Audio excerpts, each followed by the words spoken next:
تو آپ جو ہے نا مقصد کو بھول کر آپ کا مقصد یہ ہونا چاہیے کہ اللہ تعالیٰ مجھے معاف کر دے، اللہ تعالیٰ مجھ سے راضی ہو جائے، مین مقصد یہ ہونا چاہیے استغفار کرنے کا۔ جب میں آپ کو یہ طریقہ بتا رہی ہوں تو بہت سارے لوگ کہتے ہیں کہ طریقہ تو بتایا نہیں پڑھنے کا،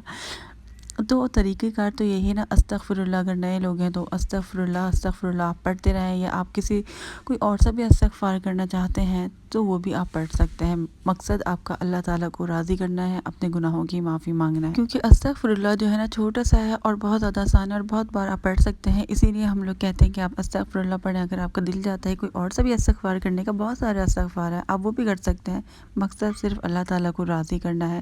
لیکن اچھا ایک بات یہ ہے کہ جتنے بھی بزرگ ہیں نا وہ یہ کہتے ہیں کہ کمزور دشمن کو کبھی بھی حقیر نہیں سمجھنا چاہیے، گناہ انسان کے جانی دشمن ہے، اس لیے اگر وہ چھوٹے اور حقیر بھی ہوں تو بھی انہیں حقیر تصور نہیں کرنا چاہیے، انہیں حقیر اور چھوٹا تصور کرنا ہی جو ہے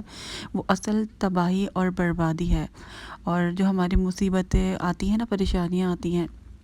وہ انہی کی وجہ سے آتی ہیں۔ تو یہ چھوٹے چھوٹے جو گناہ ہوتے ہیں نا، آہستہ آہستہ ایک بڑے گناہ کا روپ دھار لیتے ہیں۔ جس طرح چھوٹے چھوٹے سنگریزوں کو کوئی حیثیت نہیں ہوتی مگر ایک جگہ جمع ہوتے رہتے ہیں تو وہ چھوٹے سے ڈھیر میں تبدیل ہو جاتے ہیں، پھر وہی ڈھیر ٹیلا بن جاتا ہے اور یہ سلسلہ جاری رہتا ہے تو پہاڑ بن جاتا ہے۔ اس لیے معمولی سے معمولی اور چھوٹے سے گناہ سے بھی بچنے کی جو ہے نا وہ ضرورت ہوتی ہے۔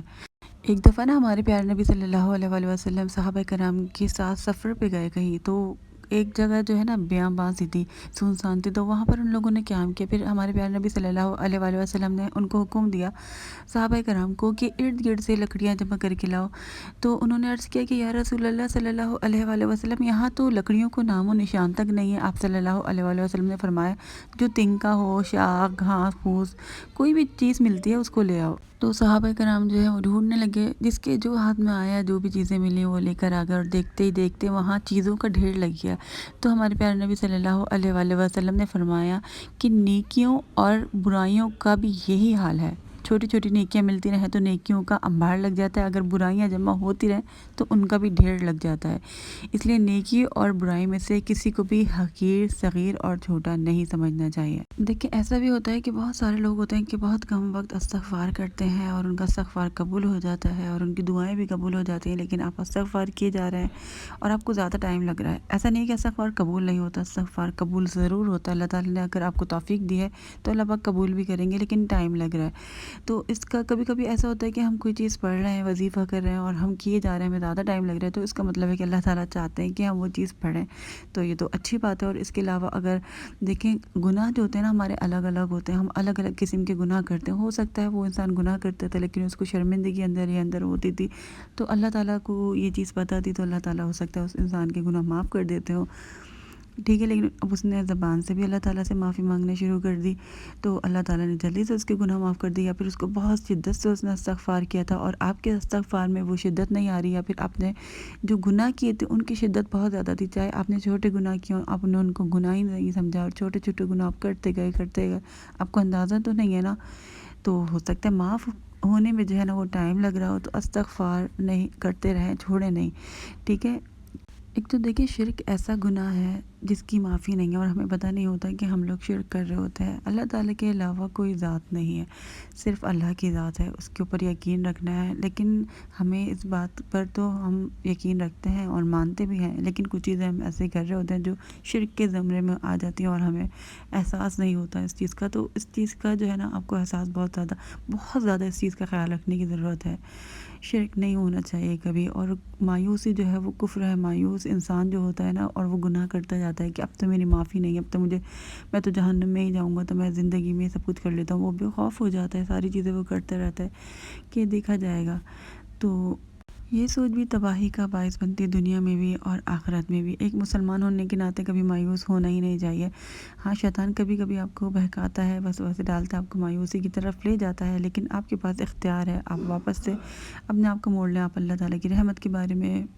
بولنا مطلب سوچنا شروع کر دیں۔ آپ کوئی ایسی ویڈیو دیکھیں، جب میں بہت زیادہ پریشان ہوتی تھی نا تو میں اس طریقے کی ویڈیو دیکھتی تھی کہ میں اللہ تعالیٰ پہ توکل کیسے کروں، اللہ پر یقین کیسے کروں،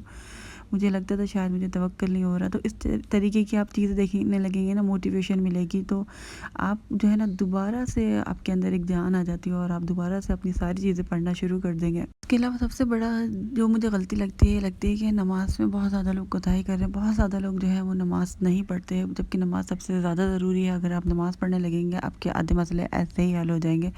تو نماز کو لازمی کریں۔ بہت سارے لوگ وقت پہ بھی نہیں پڑھتے، تو وقت پہ نماز پڑھیں، ٹھیک نماز پڑھنے کی کوشش کریں کہ اللہ تعالیٰ قبول کر لے، ٹھیک ہے۔ تو بہت ساری چیزیں ہیں جو ہمیں اپنی چینج کرنے کی ضرورت ہے۔ استغفار کریں گے تو استغفار کے ساتھ یہ چیزیں بھی ضروری ہیں۔ جب آپ صحیح سے استغفار کرنا چاہتے ہیں نا، جب آپ زبان سے اللہ تعالیٰ سے معافی مانگ رہے ہیں تو دل سے بھی مانگیں، اور پھر آپ اس گناہ کو جو آپ معافی مانگ رہے ہیں آپ کو ترک بھی کرنا پڑے گا، آپ اس کو چھوڑنا بھی پڑے گا، اس سے نفرت بھی کرنی پڑے گی۔ انسان سے گناہ ہو جاتے ہیں، چھوڑنے کے باوجود بھی ہم گناہ کر بیٹھتے ہیں، تو ہمارے پاس آپشن ہے نا معافی مانگنے کی۔ جتنی مرتبہ آپ اللہ سے معافی مانگیں گے اللہ پاک آپ کو اتنی بار معاف کرتے رہیں گے، بشرطے کہ آپ دل سے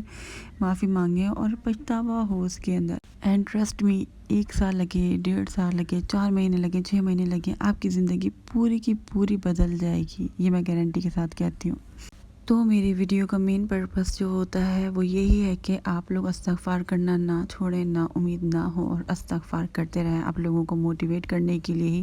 میں الگ الگ طریقے کی ویڈیو بناتی ہوں، کوشش کرتی ہوں کہ میری ہر بار ویڈیو الگ ہو اور آپ کو سمجھ آ سکے بہت ساری چیزیں۔ اگر میری ویڈیو پسند آئی ہو تو میری ویڈیو کو لائک کر دیے گا، کامنٹ کر دیے گا، شیئر کر دیے گا اور سبسکرائب ضرور کیجیے گا۔ انشاءاللہ اگلے ولاگ میں ملاقات ہوگی، اجازت دیجیے گا، اللہ حافظ۔